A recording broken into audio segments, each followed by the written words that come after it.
ऊपर बैठे हैं, अब देखते जा रहे हैं जमीन पे कोई चींटी न मर जाए पैर से। तो चींटियों को, जीव जंतुओं को बचाने के लिए पैर बार बार इधर कभी इधर कभी इधर कभी इधर नाचते से जा रही है। तो पालकी पूरी डगमगा रही है। अरे पालकी डगमगाने लगी तो राजा अंदर से बैठे। राजा ने कहा, अरे मूर्ख, कौन कहां रहे ये जिसको पालकी ढोना भी नहीं आता है। महाराज भरत जी को तो पालकी ढोने का कोई अभ्यास नहीं था।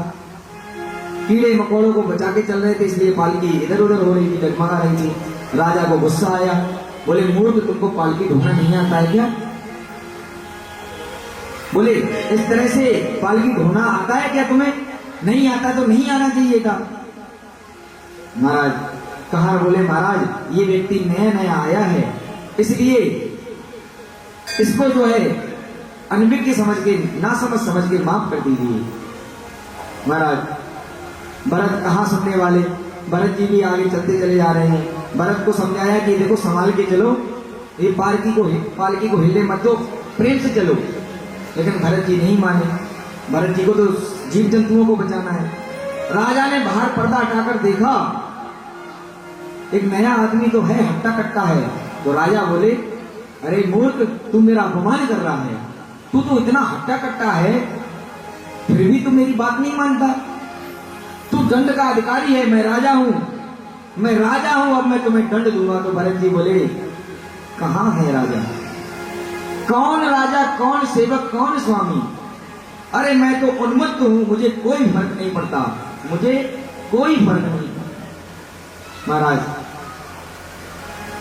बोले कि ये शरीर है और इस शरीर को एक न एक दिन तो नष्ट हो जाना है, इसलिए तुम मुझे क्या सजा दोगे? ये बात सुनकर रघुवर समझ गए। बोले ये तो कोई समझदार व्यक्ति लग रहा है। बोले अरे ये स्वामी और दास के बीच के महत्व को बता रहा है, रोको रोको पालकी को। पालकी से बाहर निकल के रघुवर ने पूछा, तुम कौन हो, कहां से आए हो, क्या परिचय है तुम्हारा? महाराज इस आत्मज्ञान की बातों को सुनकर के रघुवर बहुत कुछ समझ गए। ये कोई कहानी नहीं है, इसकी वाणी वीर क्षत्रिय जैसी है और शब्द महाब्राह्मण जैसे हैं। ये तो आत्मज्ञान की बात करता है।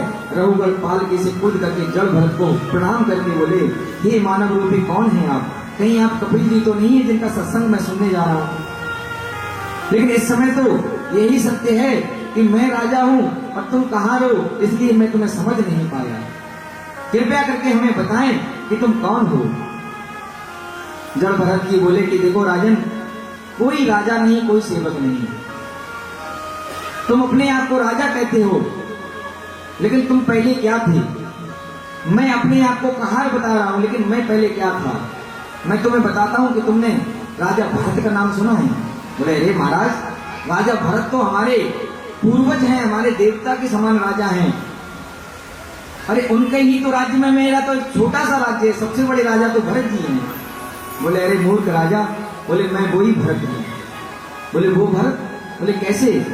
तो पूरी भरत जी ने अपनी स्टोरी बताई, पूरी कथा सुनाई कि मैं कैसे, किस प्रकार से राज ऋषि हुआ, राज ऋषि से मैं कैसे शावक में आसक्त हुआ, और शावक में आसक्त होने के बाद में मैं शावक बना, और शावक से फिर मैं ब्राह्मण के घर में जन्मा, और अपने राज्य की सारी कहानी बताई।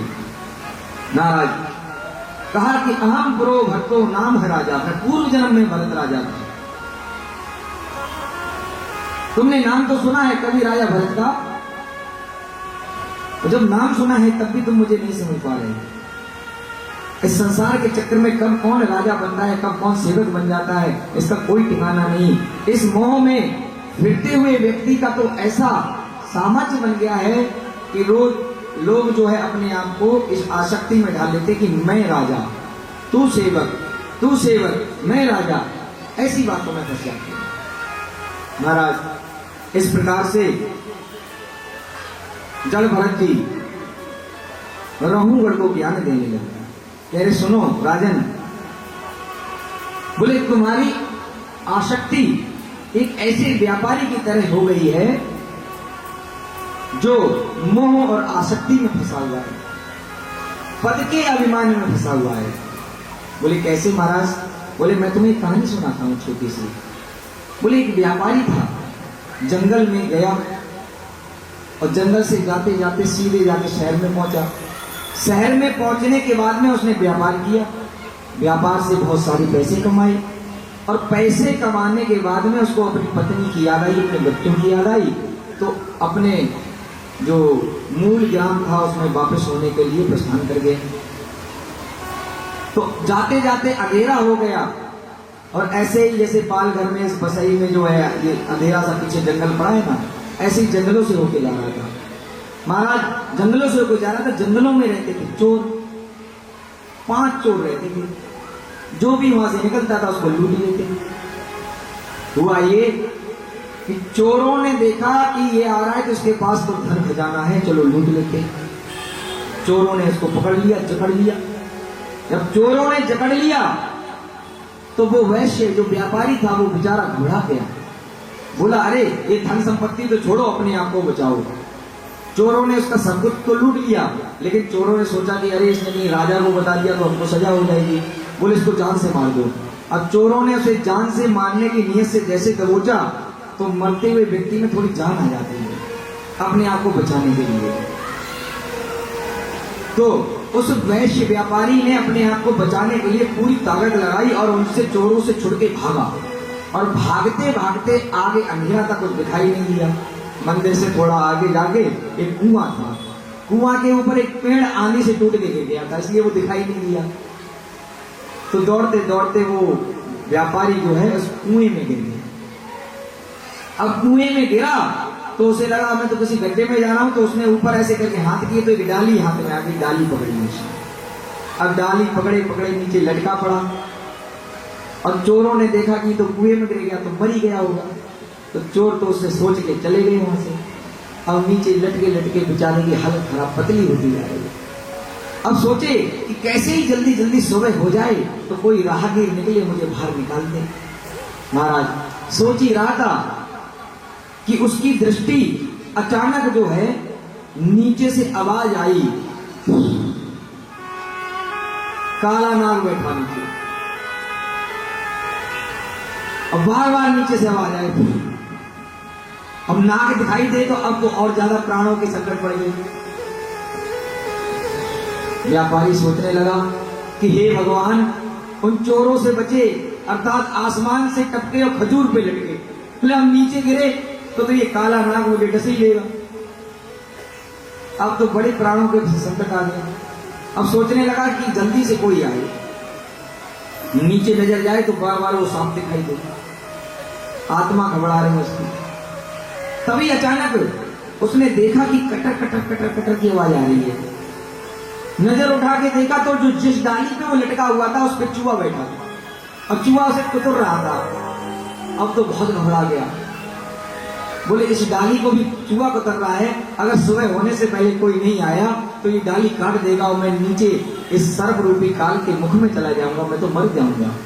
लेकिन तभी क्या देखा उसने कि ऊपर नजर डाली तो उसको एक शहद वाला जो है छत्ता दिखाई दिया मधुमक्खी में। अब शहद वाले छत्ते को देख करके उसने देखा कि यह कितना सुंदर छत्ता है। ऊपर देख ही रहा था कि तभी उसमें से छत्ते में से एक शहद की बूंद टपकी, तो बूंद आके सीधे उसके ओंठ पे गिरी आके, और ओंठ पे गिरी वैसे उसने जीभ को निकाल करके चाट लिया। अब देखा, बोले आह कितना सुंदर, कितना मीठा, कितना रस भरा ये स्वाद है इस शहद में, कितना अच्छा लगा। अब वो ये भूल गया कि नीचे सांप बैठा है, उधर चूहे डाली को तर रहे हैं, सब भूल गया। अब तो ये सोचने लगा एक और बूंद टपक जाए, एक और टपक जाए। अब ऊपर से एक और बूंद टपकी, फिर उसने लपक की जीभ आगे निकाली और जीभ पे रख ली। अब तो उसने मुंह खोल के ऐसे करके शहद की तरफ, अब बूंद गिरती जाए, अब बस उसी में ध्यान उसका। तो भरत जी, जड़ भरत जी रघुवर से कहते हैं राजा यही हाल तुम्हारा है। बोले तुम जिस आसक्ति में हो, मैं और मेरे का अभिमान लेके बैठे हो ना, इस आसक्ति में इस व्यापारी जैसी हालत तुम्हारी है। तो रघुवर बोले महाराज ऐसी हालत मेरी कैसे? बोले महाराज, बोले तुम जानते हो कि जो काला नाग नीचे बैठा है वो क्या है? बोले क्या है? बोले ये काल है, काल। और बोले कि ये जो 5 चोर है ना, ये कौन है? बोले ये है काम, क्रोध, लोभ, मोह और अभिमान, जो दिन रात व्यक्तियों को लूटते रहते हैं। और इनसे बचने के बाद में भी सबसे खतरनाक क्या है? वो डाली जिसको चूहे काट रहे हैं। वो डाली क्या है? वो है हमारी उम्र, जो दिन रात घटती चली जा रही है। चूहे काटते चले जा रहे हैं। कितनी उम्र बची किसी को कुछ नहीं पता। उस डाली की कितनी इस जगह बची हुई है कि हम नीचे गिरे और काल के गाल में जाए।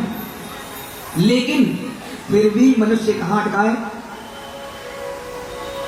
शहद में, अर्थात संसार में। ये संसार शहद रूपी है, मीठा तो है लेकिन परिणाम महाभयंकर। अरे हमको ये भी तो देखना है कि हमारी उम्र कितनी बची है। हमको ये भी तो देखना है कि हमको मरने में कितना समय है। लेकिन फिर भी संसार में आ सकते। रघुवर को इस तरह का ज्ञान दिया और कहा कि राजन, तुमको ये आसक्ति त्याग देनी चाहिए। इस आसक्ति से पीछा छुड़ाना चाहिए। इस प्रकार से ज्ञान देते हुए कहते हैं कि सुन राजा अब त्याग दे, झूठा मान गुमान। 2 दिन के ये ठाट हैं और 2 दिन की शान। बोले राजन, तुमको ये आसक्ति त्याग देनी चाहिए, क्योंकि यहाँ आज तुम राजा हो तो कल कोई और होगा, परसों कोई और होगा। ये सब 2 दिन के ठाट हैं, इनमें आसक्त नहीं रहना चाहिए। इस प्रकार से महाराज भरत जी कहते हैं कि देखो राजन, सबसे महत्वपूर्ण है कि तुमको हरि नाम का स्मरण करना चाहिए। श्रोताओं, हरि नाम का स्मरण हमारे लिए कितना पवित्र और पावन है, इसके विषय में भागवत महापुराण में एक महिमा आती, नाम महिमा। भगवान की महिमा, जो नाम की महिमा है, इसको आज श्रवण करिए आप। इस स्कंद में भगवान नाम की जो महिमा का रूप दिया गया है, अर्चना की महिमा का व्याख्यान किया गया है कि भगवान की नाम की महिमा कितनी विशेष है। महाराज सुखदेव जी से परीक्षित जी ने पूछा कि बताइए भगवान कि ये नाम की महिमा कितनी महान है। तो बताते हैं कि अदु नेह महाभाग ये देव नरकान नरह, नानो ग्रहशात न नेत्रे आत्मने व्याख्या तुमर हसी। बोले सुखदेव जी कह रहे कि नरक को भोग रहे मानव के कल्याण हेतु सबसे प्रमुख अगर कुछ वखान करने वाली चीज है तो वो नाम महिमा है। कान्यकुब्ज देश में एक ब्राह्मण रहता था, वह बहुत अच्छा आदमी था, वेद पुराण पढ़ता था। उसका नाम अजामिल था। उसने खूब भगवान की भक्ति की और वेदोक्त ब्राह्मणता अपने कर्तव्य में सदैव जो है स्वधर्म पालन में अग्रसर रहता था। लेकिन एक दिन वह जब पूजा पाठ करके वापस आ रहा था तो एक शूद्र को एक परिस्त्री गमन करते हुए देख लिया, अर्थात एक वेश्या के साथ में समागम करते देख लिया। तो जब से उसने वो देखा तो उसके मन में ये भाव आ गया कि ये कर रहा है तो मैं क्यों नहीं करूं। ऐसा भाव उसके मन में आया और इस वजह से वो दुष्टता की ओर चला गया। और जब दुष्टता की ओर चला गया तो आगे चल के उसके सारे जो नित्य कर्म क्रियाकलाप थे सब छूट गए। वो ब्राह्मणोचित जो कार्य थे उन सबसे विमुख हो गया। इस कारण वो दुष्टता को प्राप्त हो गया। उसके पाप इतने ज्यादा हो गए कि भगवान भी सोचने लगे कि इसको मुक्ति कैसे मिलेगी। लेकिन उसने जो पुण्य किए थे उसका फल ये था कि उसके घर में एक बहुत सुंदर बालक का जन्म हुआ। तो भगवान ने सोचा कि संतों को भेज करके इसके मुक्ति का कोई मार्ग दिखा दें। संतों ने आकर के उस बालक को देखा, क्योंकि कोई ब्राह्मण उसके घर पे नामकरण करने नहीं आ रहा था। तो उसकी स्त्री ने कहा कि भगवान, हमारे पुत्र का कोई नाम नहीं रखने आता है, ऋषिजन आप भिक्षा मांगने आए हैं तो भिक्षा मैं आपको जब दूंगी जब आप इस बालक का नामकरण कर देंगे। महाराज ऋषियों ने कहा कि बस यही इसीलिए तो मैं आया हूं। ऋषियों ने कहा कि तुम अपने बेटे को नारायण कह के पुकारो। महाराज अब अजामिल को जब पता चला कि मेरे पुत्र का नाम नारायण है तो अजामिल तो दुष्ट हो गया था। भगवान के नाम का तो वो कभी स्मरण ही नहीं कर सकता था। अब जब से उसके बच्चे का नाम नारायण हुआ तब से वो दिन रात नारायण नारायण नारायण नारायण करने लगा महाराज। और जब भगवान के नाम में इतनी ज्यादा विशेष आसक्ति पुत्र के नाते हो गई, पुत्र की वजह से ही अजामिल भगवान का नित्य नाम जपने लगा। उम्र के पड़ाव पे आया और उसकी उम्र के पड़ाव पे आने से एक समय उसका जब अंतिम समय आया तो यमराज के जो पार्षद थे वो सब आए उसके प्राणों को खींचने के लिए। तो वो अपने पुत्र से इतना मोह था, उसको इतनी आसक्ति थी कि हर बात पे नारायण, हर बात पे नारायण। तो जैसे ही उसने देखा कि यमराज मुझे लेने के लिए आए हैं, यम के गढ़ मुझे लेने के लिए आए, तो रोने लगा, चिल्लाने लगा और अपने बेटे को बुलाने लगा। बोले नारायण नारायण नारायण, बचाओ मुझे, बचाओ नारायण, बचाओ मुझे। नारायण भगवान शेष सज्जा पे लेटे हुए थे, एकदम घबरा के उठे। बोले क्या हुआ? लक्ष्मी जी घबराई। बोले क्या हो गया स्वामी? बोले मेरा भक्त मुझे पुकार रहा है, मुझे जाना होगा। अपने वस्त्रों को लपेटने लगे, पीतांबर डालने लगे, गरुड़ से कहा तैयार हो जाओ, चलते हैं। बोले कहाँ? बोले मेरा भक्त मुझे पुकार रहा है। लक्ष्मी जी कहते दिमाग खराब मत करो अपना। बोले कोई भी दुष्ट आदमी आपको पुकार रहा है, आप अपना भक्त समझ लेते हैं। बोले नहीं नहीं देवी, बोले मेरा ही भक्त है, देखो मेरा नाम पुकार रहा है। बोले अरे ये आपका नाम नहीं पुकार रहा है, ये तो अपने पुत्र का नाम पुकार रहा है। भगवान बोले अरे देवी, किसी भी बहाने से पुकार रहा है लेकिन नाम तो मेरा ही ले रहा है ना। अरे इसीलिए तो माताएं बहनें अपने बच्चों का नाम भगवान के नामों से रखती हैं कि किसी न किसी भूल के बस में बच्चे के नाम से ही भगवान का नाम निकलता रहे। महाराज नारायण भगवान पवन की गति से भी तेज भागे और जाकर के अजामिल को उन्होंने यम के गढ़ों से मुक्त करा दिया।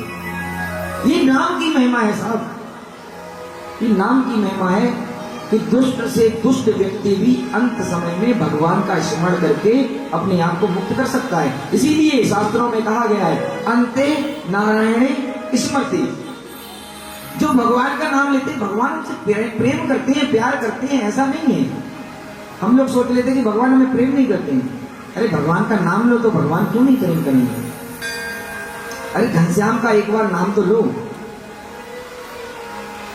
एक बहुत से सुंदर भजन के साथ में हम कथा को आगे बढ़ाएंगे कि भगवान का नाम हमें लेना चाहिए जिससे भगवान अपने भक्तों को प्यार करें।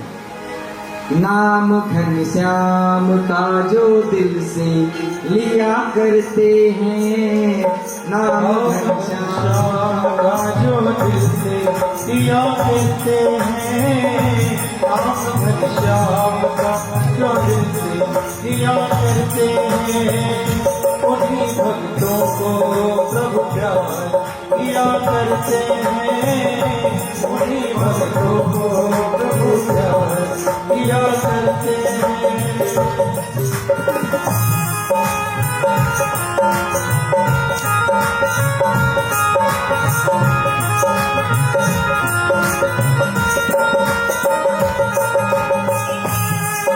दिन रात बदलते हैं, सुख चैन बदलते हैं, दिन रात बदलते हैं, सुख चैन बदलते हैं। इंसान तो क्या पगले यहाँ भगवान बदलते हैं। राम गुण गाएगा कब तर जाएगा, राम गुण गाएगा कब तर जाएगा। संसार के बंधन से एक दिन मुक्ति पाएगा। अरे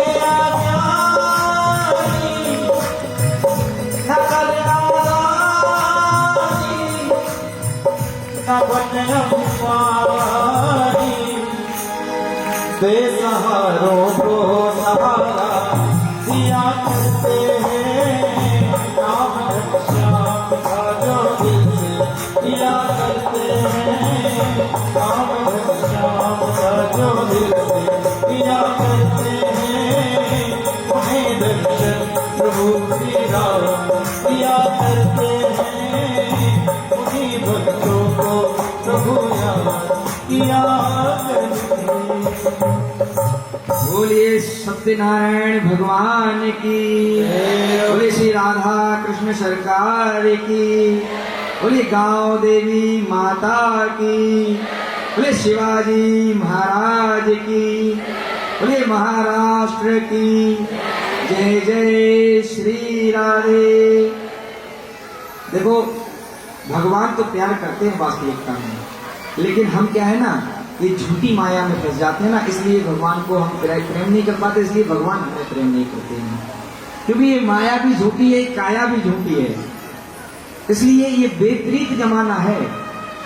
इस बेतरीत जमाने में अपना ही पराया है, इसलिए हरि गुण गाए जा और भव से कर जाएगा। भगवान के भजन से किस तरह से अजामिल जैसे दुष्ट को भी मुक्ति मिल गई, ये नाम की महिमा है। और नाम की महिमा तो इतनी बड़ी है महाराज, नाम की महिमा का क्या बताऊं मैं, कि एक वृद्ध व्यक्ति था, 100 साल की अवस्था था, लेकिन उसके पास सोना चांदी बहुत था, उसके कोई संतान नहीं थी, तो अपने घर में रुका हुआ था। रात्रि के समय चोरों ने उसके यहां धावा डाल दिया। चोरों ने सोचा कि इस बुढ़े के पास बहुत सारा खजाना है, लेकिन मर के चला तो ही नहीं जाएगा, चलो आज लूट लेते हैं। ऐसा विचार करके वो उस वृद्ध के घर में चोर घुस गए। तो चोरों ने देखा कि अच्छे अच्छे माल कहां रखे हैं देखो, लेकिन जैसे ही वृद्ध को पता चला चोर घुस आए, तो वृद्ध ने सोचा क्या करें। तो वृद्ध ने 2 4 5 ऐसे ही नाम ले लिए, अरे गंगाराम, अरे रामदी, अरे कृष्णपाल, अरे आना सबके सब आना। चोरों ने सोचा इसका मतलब इस बुढ़े के पास में 4 5 लोग तो नहीं। चोर उल्टी पैर भाग गए, उल्टी पैर भाग गए चोर। अब देखो उसने झूठ मूठ में नाम लिए, तब चोर भाग गए। अगर हम भगवान का वास्तविक नाम लें, असली नाम लें, तो हमारे भीतर भी चोर बैठे हैं 5। कौन से? काम, क्रोध, लोभ, मोह और अभिमान। ये भी भाग जाएंगे, ऐसे पीछा छोड़ के चले जाएंगे जैसे इनसे हमारा कोई संपत्ति नहीं है, फिर कभी नहीं आएंगे। लेकिन भगवान का नाम तो लें सच्चे हृदय से। महाराज इस तरह से आगे कथा आती है कि एक वृत्रासुर नाम का एक जो है राक्षस था, दैत्य था। इसके कथा में आता है कि एक बार इंद्र ने अहंकार में आकर बृहस्पति देव का अपमान कर दिया, क्योंकि उनके यहां सब सुख भोग में रहते हैं। और गुरु बृहस्पति देव आए तो इंद्र ने आसन पर ही बैठे बैठे ही उनको न प्रणाम किया न कुछ किया, तो इसलिए गुरुदेव नाराज हो गए, उन्होंने श्राप दे दिया। इंद्र की शक्ति कम हो गई, असुरों ने आक्रमण कर दिया। इंद्र पर जब आक्रमण हुआ तो असुरों के ही गुरु विश्वरूप के पास में गए। विश्वरूप की चालाकी को देख करके इंद्र ने उनका सिर काट दिया था, क्योंकि वो आहुति जो डालते थे, एक आहुति इंद्र के लिए डालते थे तो 2 आहुति राक्षसों के लिए डालते थे, क्योंकि वो असुरों के गुरु थे। भाई अपने अपने की तरफ बसते हैं ना। इस प्रकार से विश्वरूप के बेटे तृष्टा ने इंद्र को मारने के लिए यज्ञ किया, और यज्ञ में मंत्र गलत हो गया। इस वजह से यज्ञ कुंड में से एक भयंकर असुर वृत्रासुर निकला, जिससे देवता बड़े भयंकर परेशान हुए। भगवान के आदेश से इंद्र ने दधीच की अस्थियों से लेकर के उसका संहार किया। महाराज वृत्रासुर के पूर्व जन्म की भी कथा बताई है कि वो चित्रकेतु नाम का एक राजा था, लेकिन उसको एक शराब लगा हुआ था, इसलिए वो राक्षस बना। महाराज उसने शिव जी का अपमान कर दिया था। शिव जी एक जगह बैठे हुए थे, तो अपनी गोद में माता पार्वती जी और एक तरफ गोद में गणेश जी को लेकर बैठे थे। तो उसने देखा कि शिव जी तो कैसे मूर्ख व्यक्ति हैं, अपनी स्त्री को गोद में लेके बैठे हैं, और हंसने लगा। तो हंसने की वजह से ही पार्वती जी ने उसको श्राप दिया। महाराज इस प्रकार से ये जो काम वासना जो होती है ना, कर्म वासना 3 प्रकार की है, दैवीय वासना, आसुरी वासना और मानसीय वासना। अब दैवीय वासना में तो देवताओं का जन्म सुन लिया आपने, और मानसीय वासना में तो हम सब लोग हैं। लेकिन आसुरी वासना क्या है?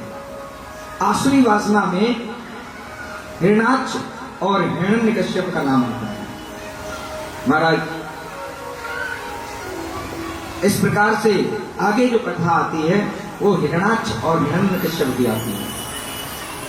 हिरण्यकश्यप वही जो कल की कथा में पृथ्वी को ले गया था, जो भगवान ने 12 अवतार ग्रहण करके पृथ्वी को सुरक्षित कराया और मनु महाराज को सौंप दिया। महाराज भगवान ने बाहर रूप में आकर के पृथ्वी को यथा स्थापित किया, तब उसका जो दूसरा भाई था हिरण्यकश्यप, उसको पता चला तो अपने भाई की मृत्यु से बड़ा पीड़ित हुआ। उसने दानवों को बुलाकर आदेश दिया कि जाओ, जहां कहीं भी मंदिर दिखाई दे तोड़ दो, जहां हवन यज्ञ हो रहा हो उसको विध्वंस कर दो, क्योंकि मेरा एक ही दुश्मन है, वो है विष्णु। इसलिए अब आज से मेरी सारी दुश्मनी उसी के प्रति रहेगी और मैं इतनी शक्तियों का आदर करूंगा कि विष्णु को मार सकूं, विष्णु के सारे भक्तों को मार सकूं, विष्णु को पूजने वाले सभी भक्तों को मार सकूं। महाराज हिरण्यकश्यप ने सोचा कि स्वयं की शक्ति तो अभी है नहीं, तो इससे बढ़िया पहले स्वयं की शक्ति बढ़ाई जाए। तो उसने एक पैर पे खड़े होकर फिर एक अंगूठे पे खड़े होकर बड़ा तप किया, और इतना बड़ा तप किया कि वह एक पैर के तप की अग्नि से सारे देवता जब व्याकुल हो गए, तो ब्रह्मा जी जब उसके पास आते हैं तो ब्रह्मा जी से वो वरदान मांगता है कि मुझे ऐसा वरदान दो कि मैं अजर अमर हो जाऊं। महाराज ब्रह्मा जी बोले कि देखो भैया, हमारे पास में ये डिपार्टमेंट है ही नहीं, हम अजर अमर नहीं कर सकते हैं। अरे ये तो नारायण भगवान की परमिशन से होता है, इसकी परमिशन वहां से लेनी पड़ेगी। एक दूसरा विभाग भी तो बैठा है ना भाई, जो काम मुख्यमंत्री नहीं कर सकते वो प्रधानमंत्री तो कर सकते हैं, और प्रधानमंत्री से ऊपर भी एक राष्ट्रपति बैठे हैं। महाराज ब्रह्मा जी कहते हैं हिरण्य, मेरे पास सृष्टि निर्माण का काम है, ये डिपार्टमेंट मेरे पास नहीं है, इसलिए तुम्हारा मरण ना हो ये वरदान मैं नहीं दे सकता। इससे हटकर कोई भी वरदान मांग लो। तब वह कहता है कि मुझे ऐसा वर दो कि आपकी सृष्टि की बनी हुई कोई भी चीज मुझे मार ना सके, न मैं दिन में मरूं, न मैं रात्रि में मरूं, और न मैं किसी अस्त्र से मरूं, न मैं किसी शस्त्र से मरूं, न मनुष्य से मरूं, और ना ही मैं किसी जानवर से मरूं। ऐसा वरदान मांगा। महाराज जब इस प्रकार का वरदान मांगा तो ब्रह्मा जी ने कह दिया तथास्तु। कि ब्रह्मा जी ये तो जानते ही हैं कि ईश्वर अपनी लीला को रचाने के लिए कुछ और रास्ता तो निकाल ही लेंगे। महाराज धीरे धीरे करके हिरण्यकश्यप जो है बड़ा शक्तिशाली हो गया और सामर्थ्यवान हो गया। हिरण्य तप के दौरान ही उसके एक पुत्र हुआ जिसका नाम प्रहलाद रखा गया। वह बड़ा महाभागवत था।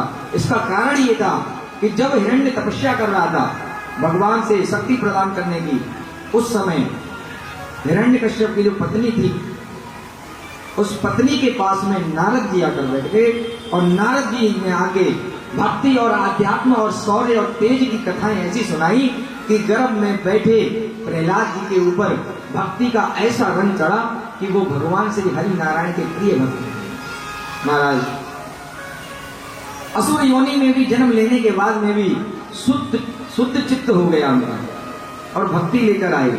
कृष्ण ग्रही ग्रही तात्मा न वेद जगदीश्वर शनि। जैसे लोगों को ग्रह जकड़ लेते हैं ना, ऐसे प्रहलाद को कृष्ण ने पकड़ लिया। हम भी तो यही चाहते हैं भगवान हमें पकड़ ले। अरे हम हाथ क्यों उठाते हैं ऐसे करके? जयकारा लगाते हाथ उठाते हैं, इसलिए उठाते कि भगवान मैं हाथ ऊपर कर रहा हूं, मुझे भी पकड़ ले। महाराज इस प्रकार से भगवान का भक्त जो है प्रहलाद भगवान की भक्ति में रत रहने लगा। इधर जब हिरण्यकश्यप को पता चला कि मेरे पुत्र हुआ है तो अपने पुत्र को शिक्षा अध्ययन के लिए गुरुकुल भेजा, लेकिन गुरुकुल में जाकर भी उन्होंने भगवान की भक्ति करना ही शुरू किया। दैत्य बालकों को भी भक्ति करना सिखाया और जब विद्या प्राप्त करके जब वापस आए तो हिरण्यकश्यप ने पूछा कि बेटा तुमने क्या शिक्षा प्राप्त की है?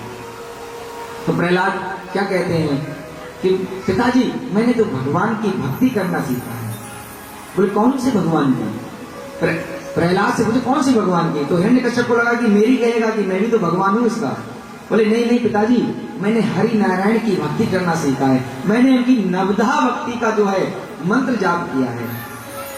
बोले पिताजी मैंने तो भगवान की उस नवदा भक्तियों में जिसमें श्रवणम कीर्तनम विष्णु स्मरणम पाद सेवनम अर्चनम वंदनम दास्यम शक्य आत्मनिवेदनम, बोले मैंने भगवान की ये नवदा भक्ति सीखी पिताश्री, इसलिए मैं श्री हरि के कीर्तन करता हूँ, स्मरण करता हूँ, विष्णु भगवान के रूप की पूजा करता हूँ। अब जैसे ही विष्णु भगवान का नाम सुना हिरण्यकश्यप गुस्से में आया और कहा अरे मूर्ख, तेरा लगता है विनाश आ गया है, तेरी बुद्धि जो है कुबुद्धि हो गई है, इसलिए तू मेरे दुश्मन का नाम ले रहा। हिरण्य ने बहुत प्रयास किया कि प्रहलाद भगवान हरि का नाम लेना छोड़ दे, सारे उपयोग कर लिए। थोड़ा सा समय की मर्यादा है इसलिए हम संक्षिप्त में बताएंगे, क्योंकि अभी एक छोटा सा दृष्टांत आना कथा का और बाकी है और 8 बजे तक आप लोग भी थोड़ा सा, मुझे लगता है घर की जिम्मेदारियां भी हैं, थोड़ा संयम से और बैठ जाएं। महाराज इस प्रकार से हिरण्य ने अनेक प्रकार से जतन किए, पहाड़ियों से गिराया तो हरि नारायण भगवान ने गोद में ले लिया, आग में जलवाया।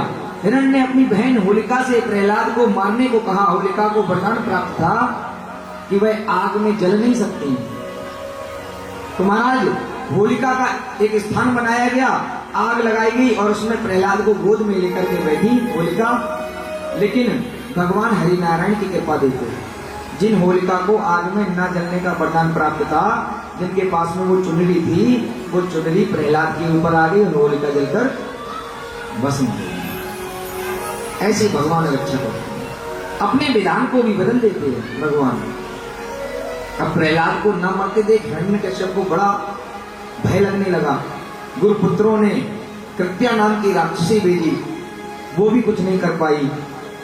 इस प्रकार से जब प्रहलाद से हिरण्यकश्यप ने कहा कि तू ये विष्णु का नाम कैसे छोड़ेगा, तो प्रहलाद बोले पिता ये नरतन जो मिला है ना, ये बड़े भाग्य से मिला, और ये नर्तन इसीलिए मिलता है कि जिससे हम भगवान का स्मरण कर सकें। प्रहलाद कहते हैं जो ज्ञान मैं तुम्हें बता रहा हूं, इससे तुम भी आसुरी भाव को छोड़ सकते हो, मेरे जैसे हो सकते हो। इसलिए मेरा निवेदन है पिताजी कि तुम भी हरि नाम का भजन करो। जब ये कहा तो हिरण्यकश्यप ने प्रहलाद को बंदी बना लिया, कहा आज मैं तुझे दुष्ट नीच, आज मैं तुझे मार दूंगा, देखते हैं कि तेरा हरि नारायण कहाँ तुझे बचाने आता है, पता कहाँ है तेरा हरि नारायण। मारने वाला है भगवान, बचाने वाला है भगवान, मारने वाला है भगवान, बचाने वाला है भगवान, मारने वाला है भगवान, बचाने वाला है भगवान। काल में उसका करके उसका रक्षक नया विधान, मारने वाला है भगवान, बचाने वाला है भगवान, मारने वाला है भगवान, बचाने वाला है भगवान, मारने वाला है भगवान, बचाने वाला है भगवान, मारने वाला है भगवान, बचाने वाला है।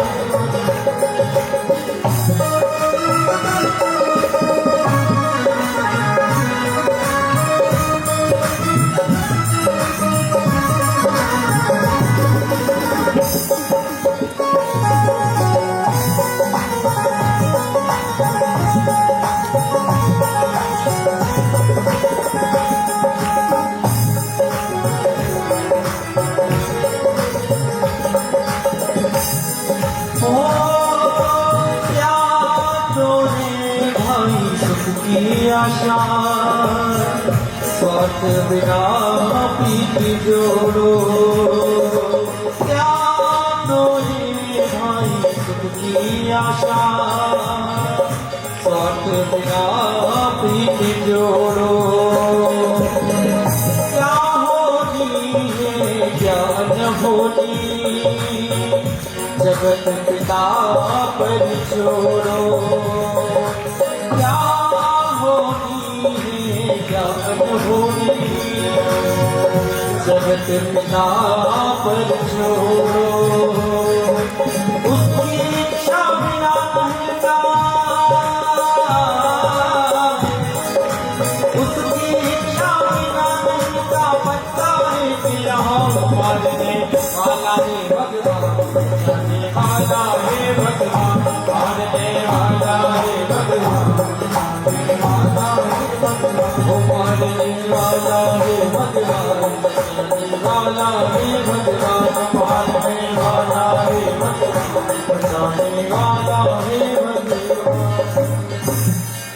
बोले नृसिंह भगवान की जय, बोले भक्त प्रहलाद की जय।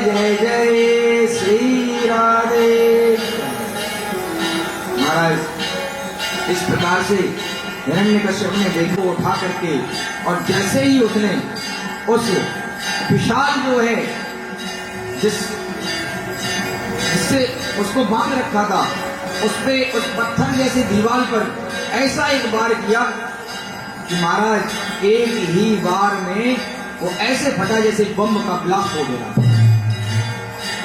महाराज जैसे ही उसमें से ब्लास्ट हुआ, वो पत्थर फटा, तो उसमें से एक ऐसा व्यक्ति निकला जिसका आधा धड़ शेर का, आधा धड़ मनुष्य का, बड़े बड़े नाखून और सिंह जैसी दहाड़। एक बार तो हिरण्यकश्यप घबरा गया, और उसने फिर भी अपनी हिम्मत को देखते हुए चुनौती दी कि तू कौन है। भगवान बोलने वाले कहा, भगवान तो लड़ने वाले थे। भगवान ने चैलेंज दे दिया लड़ने का। अब देखो लड़ाई होती है, उठापटक हो रही है। भगवान ने हिरण्यकश्यप को कितनी पटके मारी, अनगिनत पटके मार दी। उठा के जमीन पे पटक दें और फिर छोड़ दें, फिर उठा के जमीन पे पटक दें, फिर छोड़ दें। अब इस दृश्य को पूरे आकाश मंडल में देख रहे हैं देवता। बोले भगवान ये कौन सा खेल खेल रहे हैं? अरे मारना है तो एक बार में मार के खत्म करें, कबड्डी से खेल रहे हैं उसके साथ में। भगवान इशारे में कहते हैं, बोले रुक जाओ, तसल्ली करो। बोले अभी इसका समय नहीं हुआ है।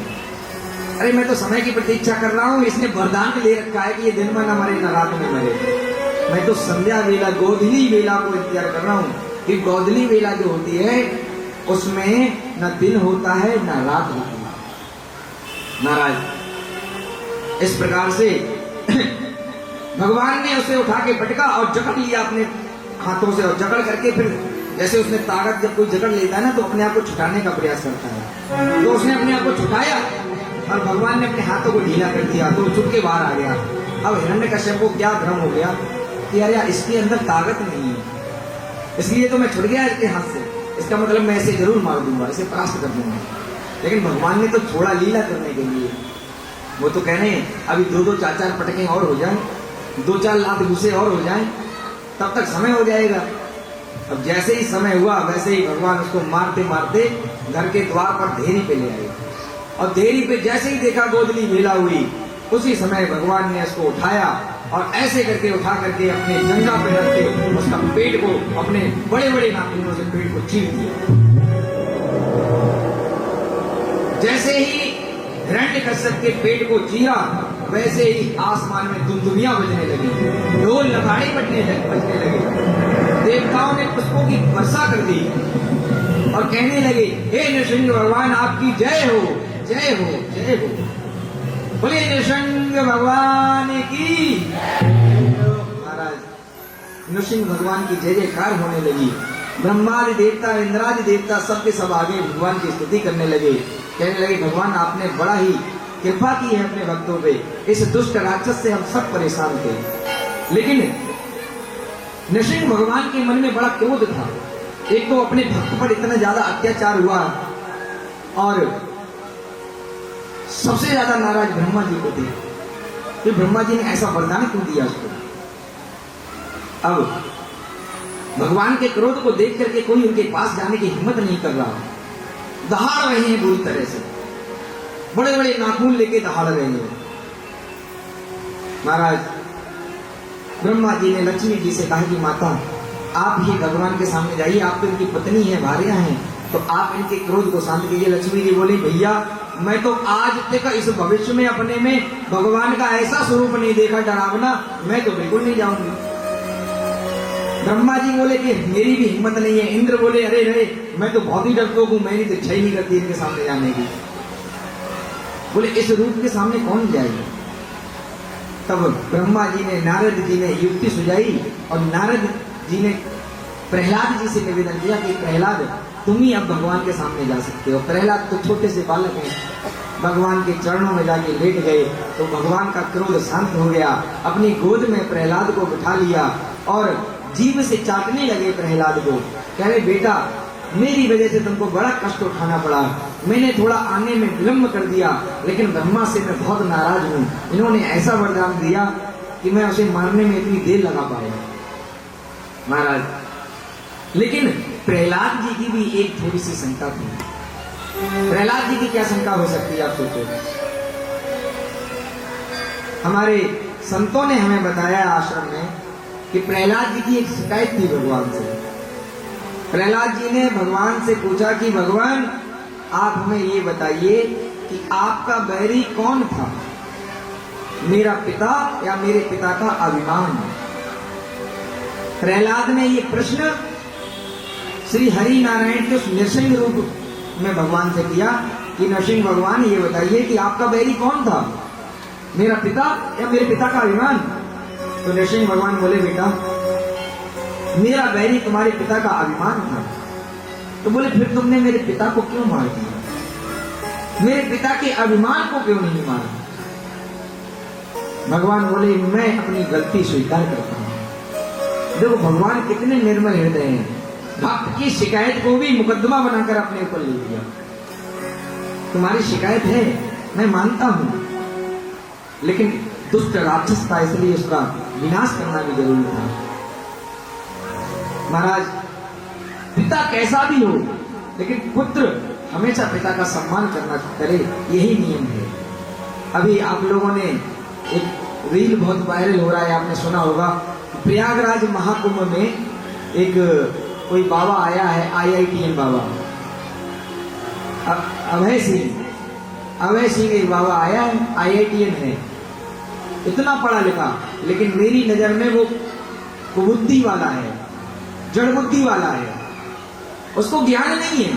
अगर ज्ञान होता तो अपने माता पिता के लिए इतनी नीचता वाली बात नहीं करता। उसने पता क्या कहा, उसने कहा कि मैं अपने माता पिता का विनाश लिख के आया हूं।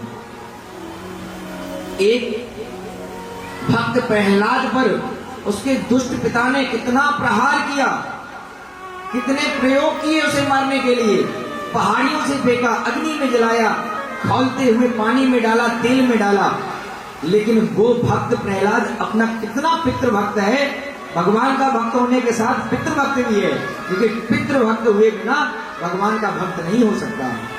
और वो भक्त प्रहलाद भगवान से कहता है कि तुमने मेरे पिता को क्यों मारा, उसके अभिमान को क्यों नहीं मारा। और एक वो दुष्ट नीच है अभय सिंह IITN बाबा, जिसको धर्म शास्त्र का कोई ज्ञान नहीं है, वो वहां प्रयागराज जैसी पावन भूमि में गंगा जी के उस त्रिवेणी घाट पर जाके वहां पर अपने रैन बसेरे में जाके ये बयान देता है कि मैं अपने माता पिता का विनाश लेके आया हूं। अरे तेरे माता पिता ने तुझे बड़ा पढ़ा लिखा के IITN बना दिया।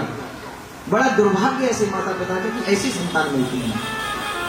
इसलिए पिता का कर्ज तो संतान कभी चुका ही नहीं सकती है। महाराज, इस प्रकार से हम प्रहलाद चरित्र की इस कथा को सुन रहे थे और प्रहलाद की पितृ भक्ति और ईश्वर भक्ति की कथा को सुन रहे थे। वह श्रोतागणों, अब हम श्रीमद् भागवत कथा के अष्टम स्कंद की प्रस्तावना में प्रवेश करते हैं कि यहाँ पर आपने अभी सुना था ना कि बृहस्पति देव का अपमान होने के कारण देवताओं की जो शक्ति है क्षीण हो गई। जब शक्ति क्षीण हुई थी उस समय दैत्यों ने इंद्र के सिंहासन पर आकर आक्रमण कर दिया। महाराज, उस दैत्यों के आक्रमण में इंद्र का सिंहासन छीन गया। महाराज, ब्रह्मा जी कहते हैं कि भगवान पहले आप ही तो थे वर्तमान में, फिर इंद्रादि देवता सब आए, दैत्य भी आए, लेकिन ये दैत्य इतने दुष्ट हो चुके हैं ये तो देवता को ही परेशान करते हैं। महाराज, इस प्रकार से दैत्यों और असुरों की इस स्थिति को देख करके सभी देवता घबराए और ब्रह्मा जी के साथ पहुंचे। ब्रह्मा जी के पास से सीधे पहुंच गए कहां? नारायण भगवान के पास। बोले इस संकट से हमें बचाओ, ये दैत्यों ने हमारे स्वर्ग पे कब्जा कर लिया है, बलि इंद्र बन गया है। इंद्र, मैं बता दूं आपको, इंद्र कोई नाम नहीं है, इंद्र एक पद है। कोई भी प्रधानमंत्री बन सकता है, ऐसे ही कोई भी इंद्र भी बन सकता है, आप भी इंद्र बन सकते हैं, हम भी इंद्र बन सकते हैं, कोई भी इंद्र बन सकता है, लेकिन इंद्र के कर्म को कर पाएंगे तब उस पद तक पहुंचने की योग्यता रख पाएंगे तब। महाराज भगवान कहते हैं कि तुम स्वकर्म और धर्म पूर्वक रहते नहीं हो, स्वयं ही अपने ऊपर संकट मोल ले लेते हो देवताओं।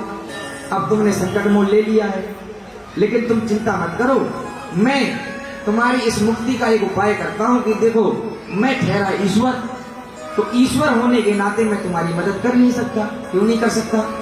क्योंकि बलि जो है ना वो बड़ा धर्मात्मा है, वो बड़े धर्म के काम करता है। राक्षस जरूर है, दैत्य जरूर है, लेकिन धर्म के काम बहुत करता है। उसके द्वार से कोई खाली हाथ नहीं जाता है। इसलिए मैं तुम्हारी मदद तो नहीं कर सकता, क्योंकि ईश्वर हूं। इसलिए ईश्वर सबके लिए बराबर है, ईश्वर सबके लिए बराबर है, इसलिए मैं तुम्हारी मदद नहीं कर सकता। हाँ, एक रास्ता अपनाते हैं। बोले क्या? बोले देखो इंद्र, मैं तुम्हारा छोटा भाई बन के आ जाता हूं और भाई भाई की मदद कर सकता हूं, उसमें कोई दोष नहीं है। एक भाई की मदद कर सकता है।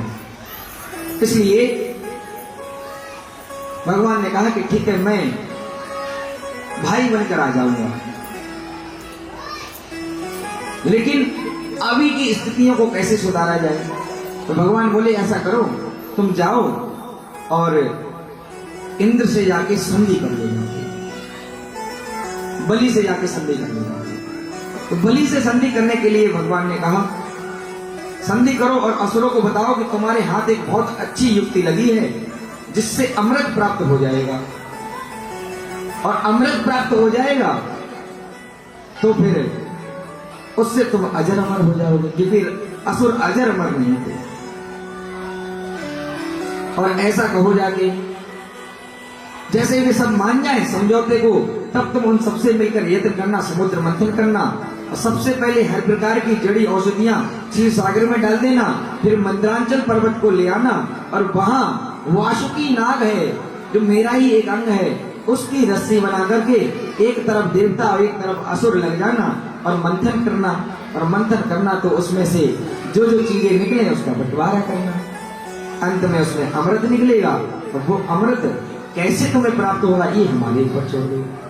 महाराज चिंता मत करना तुम बिल्कुल भी, ऐसा भगवान ने आश्वासन दे दिया। सभी देवतागण बलि के पास आते हैं। दोनों का मिलन बड़ा विचित्र था। जब दो राजनीतिक, दो पॉलिटिशियन आपस में समझौता करते हैं ना, वैसा माहौल था। दो सरकारें, जब दो पार्टियां मिलकर सरकारें बनाती है ना, तो शर्तें एक दूसरे को देते हैं। लेकिन यहाँ भगवान ने कह दिया इंद्र से कि तुम अपनी शर्त मत देना, सामने वाली की हर शर्त मान लेना। कि अभी किसी को सरकार बनानी है तो जो निर्दलीय विधायक हैं तो उनकी सब शर्तें मान लेते हैं। डिप्टी सीएम बना देंगे, अरे तुमको ही मुख्यमंत्री बना देंगे, लेकिन पार्टी की सरकार बन जाएगी। तो भगवान ने कह दिया तुम अपनी शर्त मत रखना। महाराज इस प्रकार से दोनों के बीच में संवाद हुआ। सारे देवता वहां पहुंचे और उन्होंने कहा कि देखो बलि, हमारी तुमसे कोई दुश्मनी नहीं है, लेकिन हमको एक बहुत अच्छा युक्ति मिली है, अगर उसमें तुम एग्रीमेंट करना चाहते हो तो हमसे एग्रीमेंट कर लो।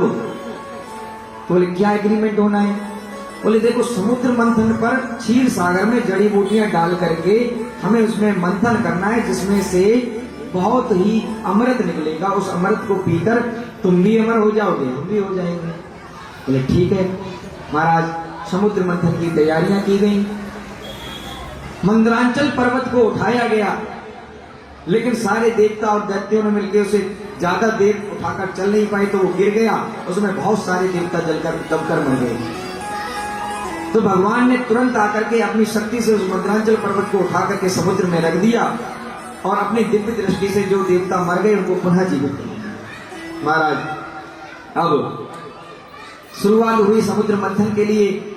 जैसे ही कार्य शुरू हुआ तो असुरों को नाक के मुंह की तरफ लगा दिया और पूंछ की तरफ से सारे देवता लग गए।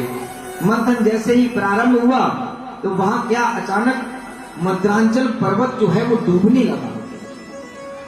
जैसे ही डूबने लगा तो भगवान ने तत्काल प्रभाव से कच्छप अवतार लेकर के मंदरांचल पर्वत को अपनी पीठ पे धारण कर लिया। अरे भगवान भक्तों के लिए क्या क्या नहीं बन जाते हैं। कभी श्वान रूप में भगवान पूजे जाते हैं, कुत्ते के रूप में भैरव देवता, तो कभी बकरे के रूप में हमारे दक्ष प्रजापति के रूप में, तो कभी भगवान हाथी के रूप में, गणेश के रूप में पूजे जाते हैं, तो कभी भगवान जो है कछुए के रूप में, कभी मछली के रूप में। तो भगवान तो हमारे लिए क्या क्या अवतार लेते हैं, एक भक्त के लिए भगवान ने क्या क्या अवतार लिया। महाराज इस प्रकार से मंथन शुरू हुआ, और जैसे ही मंथन शुरू हुआ तो सबसे पहले उसमें से एक बहुत ही विषैला धुआं छोड़ता हुआ हलाहल विष्णु चला।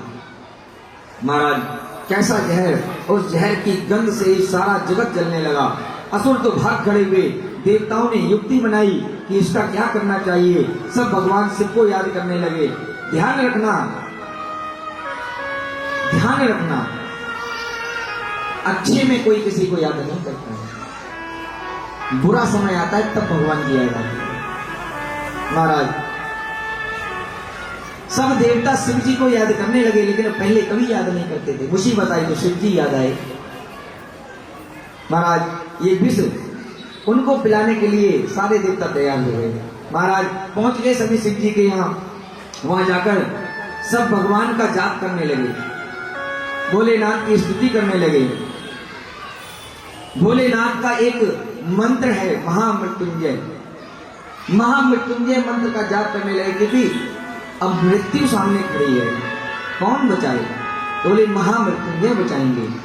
पढ़ने लगे, ओम त्र्यंबकम यजामहे सुगंधिं पुष्टिवर्धनम् उर्वारुकमिव बन्धनान् मृत्योर्मूर्छियमामृता। बोले हे मृत्योर्मूर्छित अमृता, मतलब कि आप हमें मृत्यु से छुड़ा दीजिए, अमृत दिलवा दीजिए और जहर आप पी लीजिए। महाराज अमृत से नहीं छुड़वाना है, मृत्यु से छुड़वा दीजिए, अर्थात जहर से छुड़वा दीजिए। महाराज इस प्रकार से प्रार्थना हुई तो शंकर भगवान माता की तरफ देखने लगे। तो माता बोली अब हम क्या कहें, आप तो लोक जगत के कल्याण की कामना करते रहते हैं, अब झेलो। महाराज भगवान ने शिव जी के प्रभाव के अपने सब भावों को देख लिया, तो माता सती की तरफ देखा तो सती जी ने भी शिव जी के प्रभाव को, स्वभाव को समझ लिया और उनको करुणा अवतार ऐसे थोड़ी नहीं कहते हैं, शंकर भगवान को करुणा अवतार कहा जाता है। कर्पूर गौरम करुणावतारम संसार सारम भुजगेंद्र हारम सदा वसंतम हृदयारविंदे भवम भवानी शैतम नमः। करुणा के अवतार हैं भगवान, और सारे संसार के भक्तों की पल भर में सुनने वाले हैं सदा से। महाराज माता सती ने कुछ नहीं कहा तो शंकर भगवान ने उस हलाहल जहर को अपने कंठ में विराजमान कर दिया।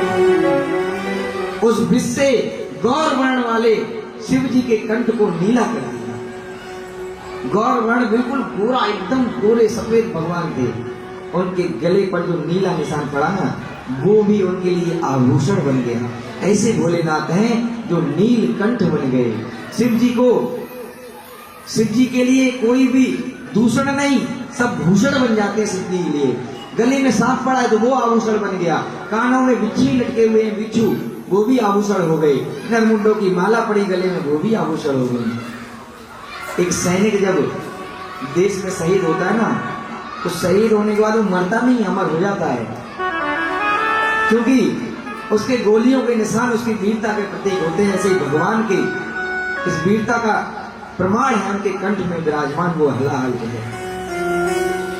महाराज सभी देवताओं ने प्रार्थना की, स्तुति की। ओम नमस्ते अस्तु भगवान विश्वेश्वराय महादेवाय त्र्यंबकाय त्रिनाथकाराय महात्रिनाग्निकालाय कालाग्नि रुद्राय नीलकंठाय नमो नमः।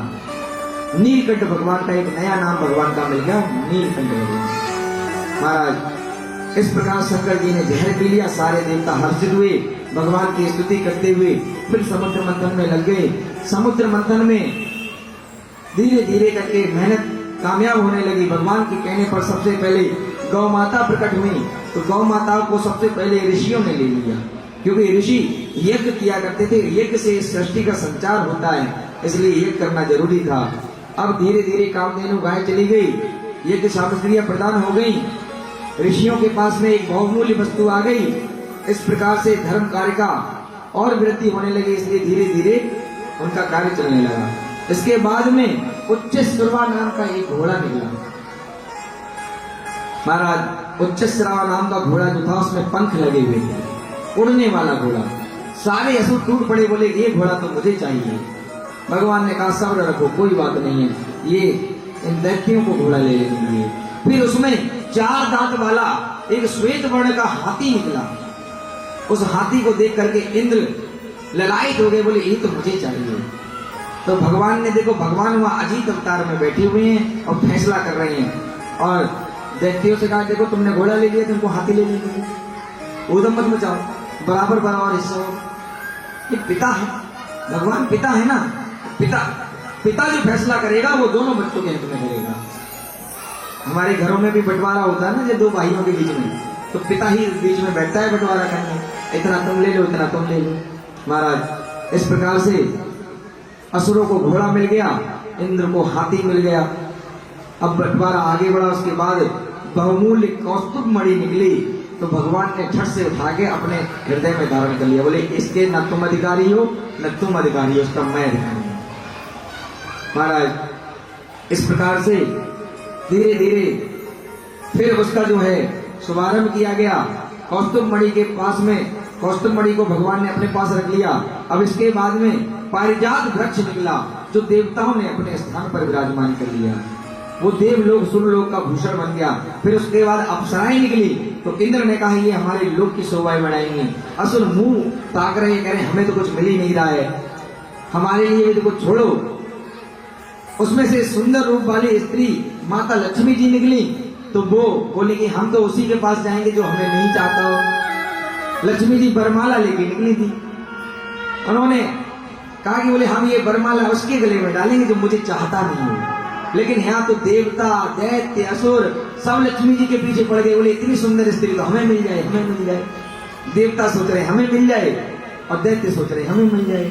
लक्ष्मी जी ने कहा कि तुम दोनों हटो साइड में, और बरमाला लेके अजीत भगवान ने जो विष्णु भगवान थे उनके गले में डाल दी। इसलिए लक्ष्मी जी भगवान को प्राप्त हो गए, क्योंकि भगवान तो बिल्कुल जो है सतचित आनंद है, उनको तो ना लोभ है ना मोह है। अब देवता और दैत्य में तो लोभ और मोह दोनों ही थे, तो लक्ष्मी जिसके लोभ और मोह नहीं होता है ना, लक्ष्मी उसके पास चल कर आते हैं। महाराज इस प्रकार से असुरों को लगा कि हमें तो कुछ मिल ही नहीं रहा है। असुर देवता सभी के पास में इस तरह का मंथन चलने लगा। धीरे धीरे लक्ष्मी जी जब नारायण भगवान की हो गई, फिर धीरे धीरे उसमें और मंथन हुआ। अब इस मंथन में क्या निकला, इस मंथन में वारुणी निकली, अर्थात मदिरा। देवताओं की तरफ भगवान ने इशारा कर दिया, बोले लेना मत, लेना मत, बोले जाने दो। अब दैत्य लोग टूट पड़े, तो दैत्यों से कहा ठीक है ये तुम रखो, तुम्हारा हक है ये। तो सारी दारू दैत्यों के हक में चली गई। इसीलिए आज भी जो दारू पीता है वो दैत्य है। बुरा मत मानना अगर कोई दारू पीने वाला बैठा हो, लेकिन सत्यता है। हमारे धर्मशास्त्र कहते हैं कि मदिराओं का सेवन करने के लिए भगवान ने देवताओं से मना कर दिया, अर्थात देवताओं ने स्वीकार नहीं की, जबकि समुद्र मंथन से निकली चीज है। वो दैत्यों के पास गई, क्योंकि वो दैत्यों का ही अधिकार है। दारू पर दैत्यों का अधिकार है, मनुष्यों का नहीं है। और हम लोग कितने मूर्ख हैं कि दैत्यों की चीज को हम उपयोग कर रहे हैं। पर तो दैत्य लोग तो आदमियों को भी खा जाते हैं, तो दारू पीने वाले आदमी को भी खा जाएंगे किसी दिन, कोई भरोसा नहीं है। इसलिए दारू से जितनी दूरी हो सकती है उतनी बना के रखें, क्योंकि दैत्यों की चीज से हमें पास नहीं जाना है, हमें तो ईश्वर वाली चीज के पास जाना है। महाराज इस प्रकार से धीरे धीरे वारुणी जो मदिरा निकली उसको तो सारे दैत्यों ने ले लिया।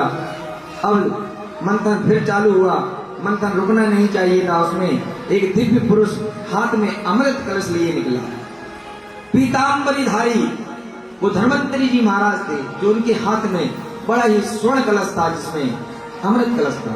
अमृत कलश को देख करके तो असुर सब टूट पड़े, बोले ये हमारा हिस्सा है, हमारी संधि हुई है, हमारा एग्रीमेंट हुआ है, हमने समझौता किया है इंद्र से कि अमृत निकलेगा तो दैत्यों का ही होगा, समझौता टूटना नहीं चाहिए। अब भगवान नारायण की तरफ देवता सब मुख करके आशा भरी उम्मीद में देख रहे हैं। भगवान कह रहे देखो भैया समझौता हुआ है, ईमानदारी से तो यही बात होती है कि समझौता हुआ है तो फिर भाई अमृत तो उनके पास जाना चाहिए। अब तो देवता बड़े निराश, बोले महाराज भगवान ने तो हमें धोखा दे दिया, इन्होंने कहा कि अमृत तुम्हें मिलेगा, तुम शक्तिशाली हो जाओगे, इंद्र से उनसे बलि से अपना सिंहासन वापस ले लोगे, ये तो बड़ा धोखा हो गया, विश्वासघात हो गया। ये तो भगवान हमारी शक्ति बढ़ाना चाह रहे हैं, राक्षसों की दैत्यों की शक्ति बढ़ाना चाह रहे हैं।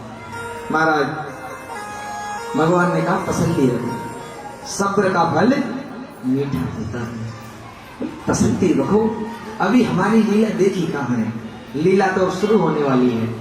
महाराज इस प्रकार से भगवान ने कहा कि ठीक है दे दो अमृत कलश इनको दे दो।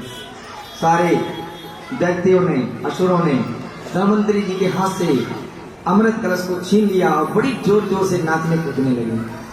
महाराज अमृत कलश जो बहुत ही बहुमूल्य उस समय वस्तु थी, जो समुद्र मंथन से निकली थी, क्योंकि उसी से सारे प्रायोजन सिद्ध होने देवताओं के। महाराज अब असुरों को लगा कि इसका सेवन करना चाहिए, तो असुरों के बीच में भी लड़ाई होने लगी। कैसे? हमारे भारत में आरक्षण को लेकर लड़ाई होती है ना, एससी, ओबीसी, जनरल, बीसी, ऐसे ही करके उनमें लड़ाई होने लगी। जो सबसे कमजोर असुर थे वो लड़ने लगे, साहब हम तो कमजोर हैं, हमको पहले आरक्षण मिलना चाहिए, ये अमृत हमको पहले मिलना चाहिए। भाई बात तो सही है ना, जो कमजोर है आरक्षण उसी को तो मिलना चाहिए। तो भाई दैत्यों ने कौन सी गलत बात कही? उन्होंने कहा भाई हम सबसे कमजोर हैं, तो सबसे पहले हम लोगों की शक्ति बढ़ाओ, जो उसका उपयोगी है, जरूरतमंद है, उसका भला होना चाहिए ना। लेकिन होता क्या है, होता बिल्कुल अलग है कि जो मजबूत है, ताकतवर है, वो बोले नहीं आरक्षण तो हम खा जाएंगे, उन्होंने कहा अमृत तो हम पी जाएंगे। यही आज के समय में भी हो रहा है। वर्तमान में हमारे भारत में जो आरक्षण की प्रक्रिया है ना, इसमें क्या हो रहा है, जो निर्बल हैं, असहाय हैं, कमजोर हैं, धनहीन हैं, इनको आरक्षण नहीं मिल रहा है। आरक्षण उन मठाधीशों को मिल रहा है जो सत्ता में बैठे हैं, एमएलए बन गए हैं, जिनके आईएएस हैं, आईपीएस हैं, लेकिन फिर भी वो दलित का आरक्षण खा रहे हैं, एक आम गरीब दलित का शोषण कर रहे हैं। बड़े बड़े ओबीसी समाज के लीडर हैं, आरक्षण वो ले रहे हैं, उनके बच्चे आईएएस आईपीएस बन रहे हैं। एक गरीब ओबीसी का बच्चा कहां बन रहा है, एक गरीब दलित का बच्चा आईएएस आईपीएस कहां बन रहा है? लेकिन बड़े बड़े लोग बैठे हैं जो सक्षम हैं, मजबूत हैं, ताकत है उनके पास, वो आरक्षण का लाभ ले रहे हैं। ऐसा ही देवताओं के मध्य असुरों ने वही किया कि असुरों के बीच में जो अमृत कलश आया और अमृत पीने के लिए जो निर्बल कमजोर खड़े असुर थे, वो बोले सबसे पहले हम अधिकारी हैं कि हमको ये अमृत मिलना चाहिए। न्यायपूर्वक बात यही है कि गरीब और कमजोर व्यक्ति को पहले लाभ मिलना चाहिए। लेकिन बड़े बड़े असुर जो बैठे थे, उन्होंने कहा कि नहीं अमृत तो हम पिएंगे। वैसे ही बड़े बड़े असुर बैठे हैं यहाँ दलित, ओबीसी और बीसी समाज में, जो कहते हैं कि गरीब दलित को आरक्षण न मिल जाए, गरीब ओबीसी को आरक्षण न मिल जाए, गरीब बीसी को आरक्षण न मिल जाए, हम मठाधीशों को आरक्षण मिल जाए। तो ये सोच गलत है। इसीलिए ये आरक्षण हमारे देश के लिए बहुत ही दुष्परिणामित होता जा रहा है। महाराज सारे दैत्यों में आपस में विवाद होने लगा, तो भगवान ने मौका देख करके उसी समय पता क्या किया, भगवान ने एक बहुत सुंदर स्त्री का रूप धारण किया। इतनी सुंदर स्त्री, इतनी सुंदर स्त्री जिसे देख करके देवता तो छोड़ो, दैत्यों तो छोड़ो, इंद्रादि आदि समस्त देव लोग, असुर लोग, गंधर्व लोग, किन्नर लोग, सब लोगों के जो मुखिया थे, उनका सबका मन मोहित हो गया। ऐसी स्त्री को देख करके सब परेशान होने लगे, कहने लगे कि कैसे भी करके ये स्त्री मुझे मिल जाए, ये स्त्री इतनी सुंदर है, अरे देवी तुम कहां से आई हो? देवता, जबकि देवताओं को पता था कि भगवान मोहिनी अवतार लेंगे, लेकिन भगवान का इस मोहिनी अवतार को देख करके देवता इतने मोहित हो गए तो उन्हें पता ही नहीं चला कि भगवान ही है कि कोई मोहिनी स्त्री है। भगवान के उस सुंदर रूप को देख करके दैत्यों असुरों ने क्या किया कि सब उनके दीवाने हो गए, सब सामने खड़े हो गए आके बोले, अरे ये स्त्री हमें मिल जाए तो हमारे तो भाग्य ही खुल जाए।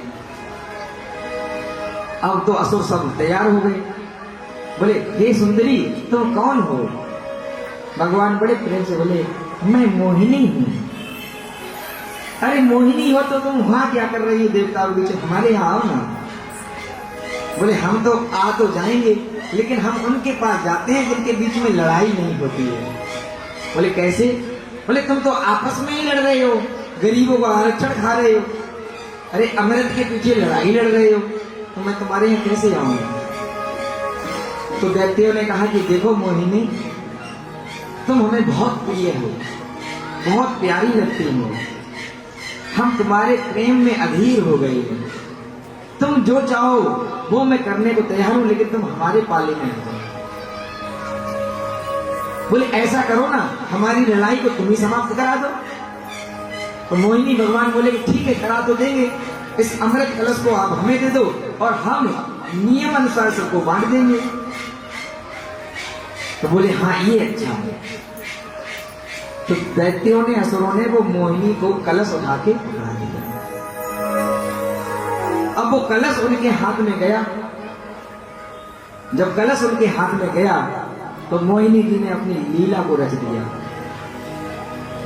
मोहिनी जी ने अपनी मोहिनी शक्ति से, मोहिनी माया से सम्मोहन एक जो है माया होती है, सम्मोहन एक क्रिया होती है, सम्मोहन क्रिया कर दी और ऐसी क्रिया की कि सबके सब दैत्य असुर सम्मोहित हो गए।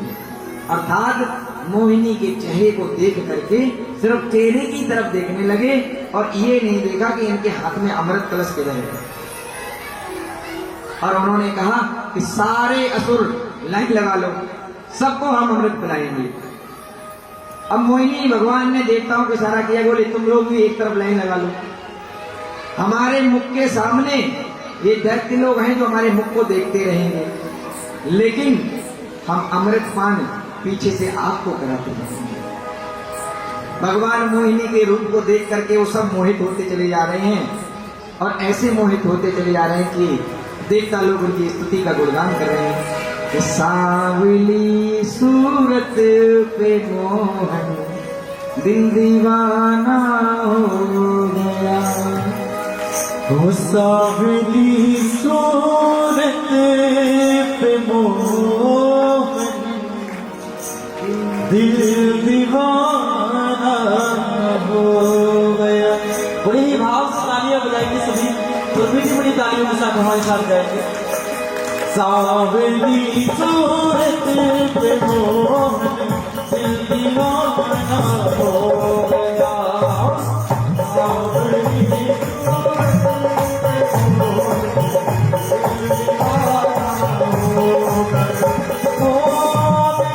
दिल दीवाना हो गया, ओ दिल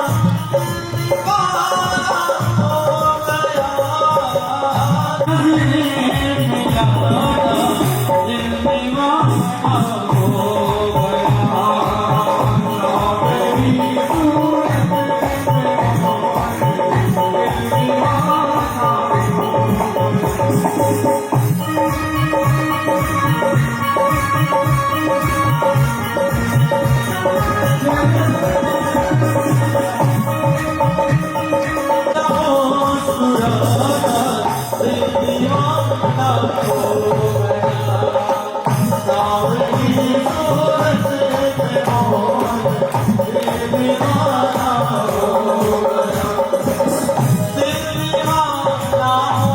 गया, मेरा दिल दीवाना हो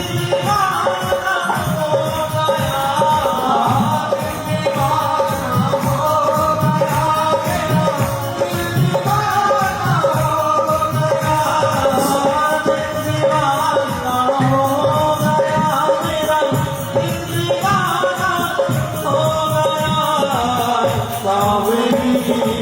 दोनों हाथ आपको उठाएंगे, सांवली सूरत पे मोह दिल दीवाना हो गया सांवली सूरत राधे राधे राधे राधे राधे राधे राधे राधे राधे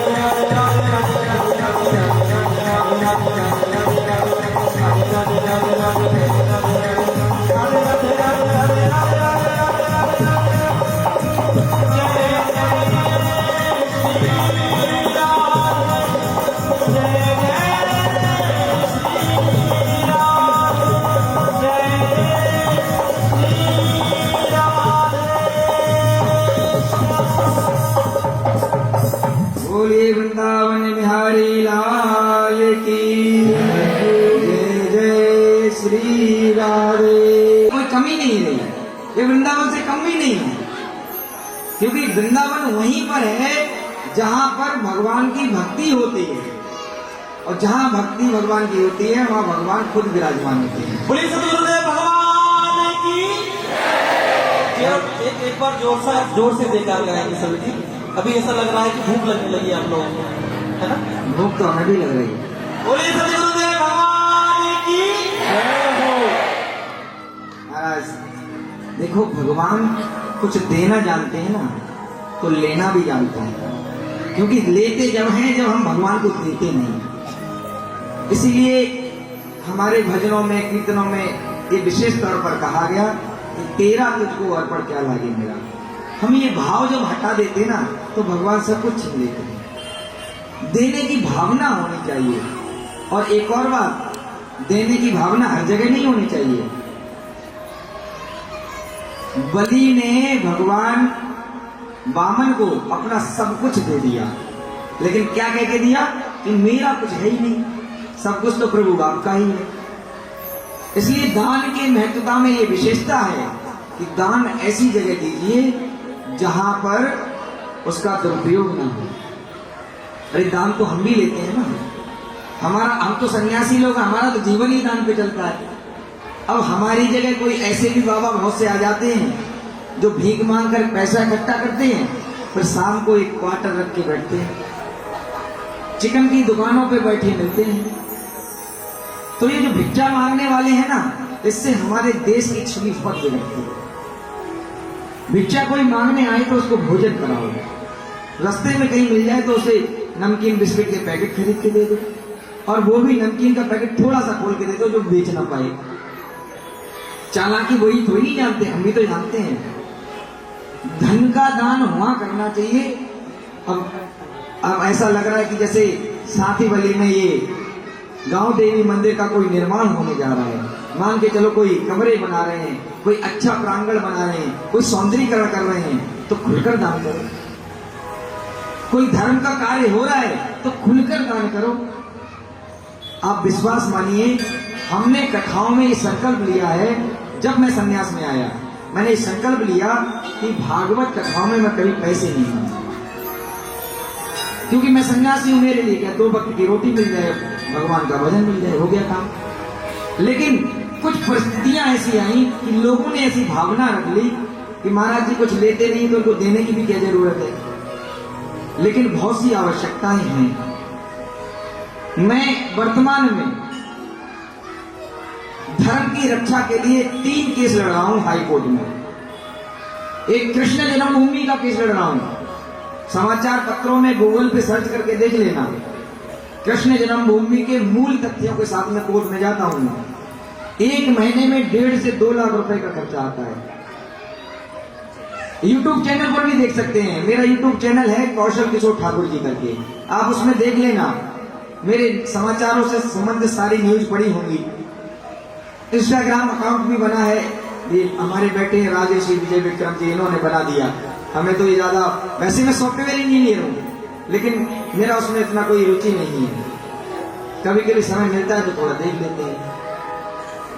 बाकी एक आगरा में जामा मस्जिद है, उस जामा मस्जिद की सीढ़ियों में हमारे यदुवंशी भगवान श्री कृष्ण की मूर्ति विग्रह देवी हुई है।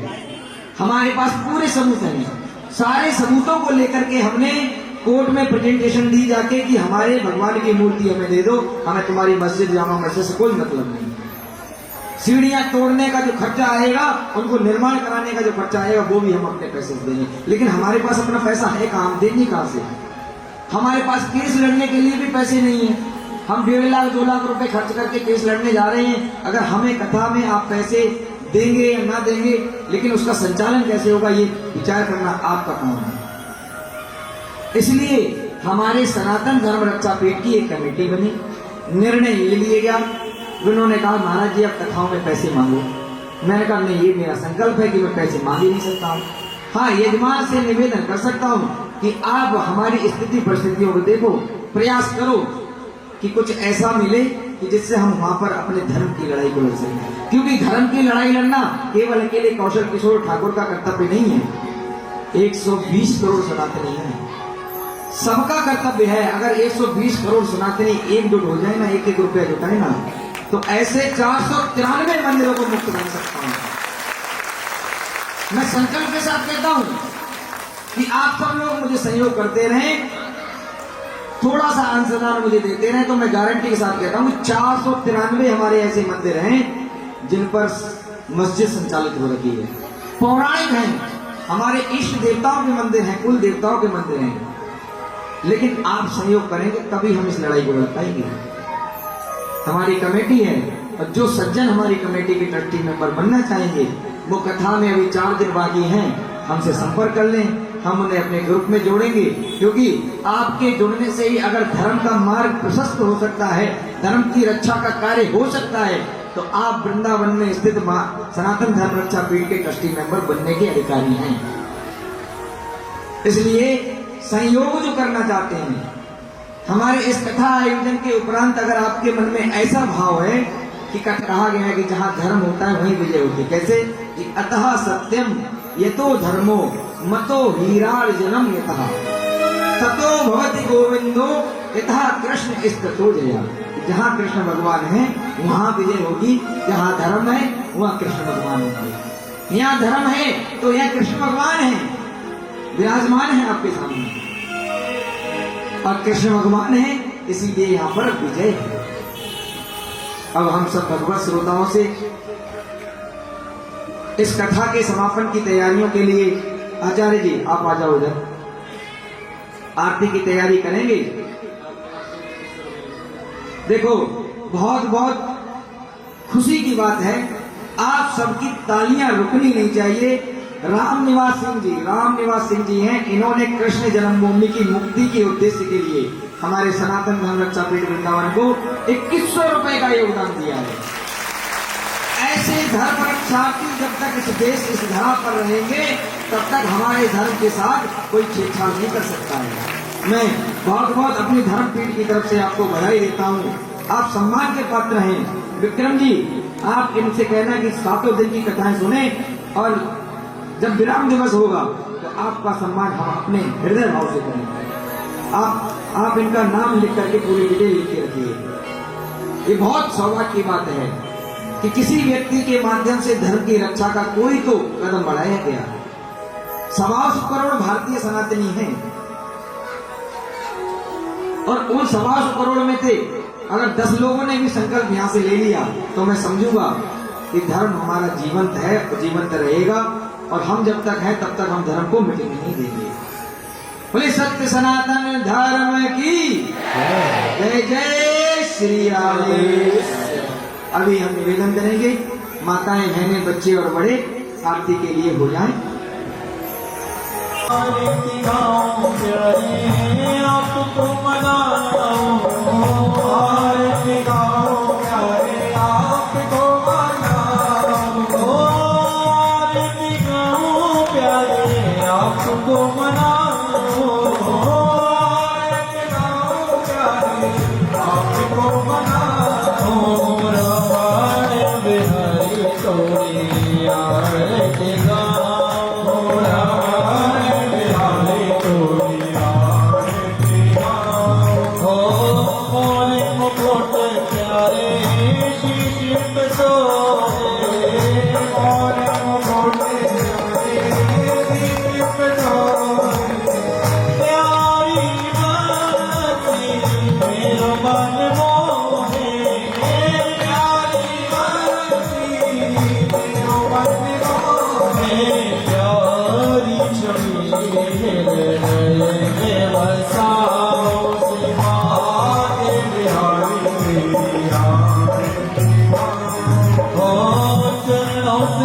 जी गंगा प्यारी चरणों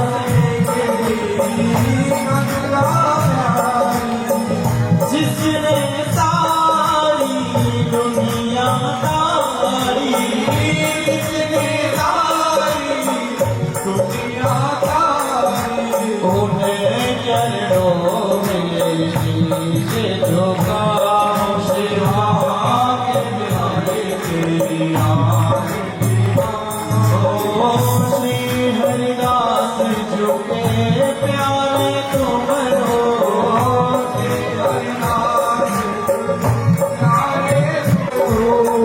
सुख दुख जीवन प्यारे साथ आप हो, सुख दुख जीवन प्यारे साथ आप हो। हरि चरण में नीचे झुका आपको रिझाओ, आरती गाओ प्यारे आपको रिझाओ, आरती गाओ प्यारे आपको रिझाओ। तेरी अखियाँ जन्म रही अब तो आजा, अब तो आजा, अब तो आजा, अब तो आजा। ओम हरि ओम शीतवेदं जगमा यज्ञलोचनाय भस्माकराय महेश्वरा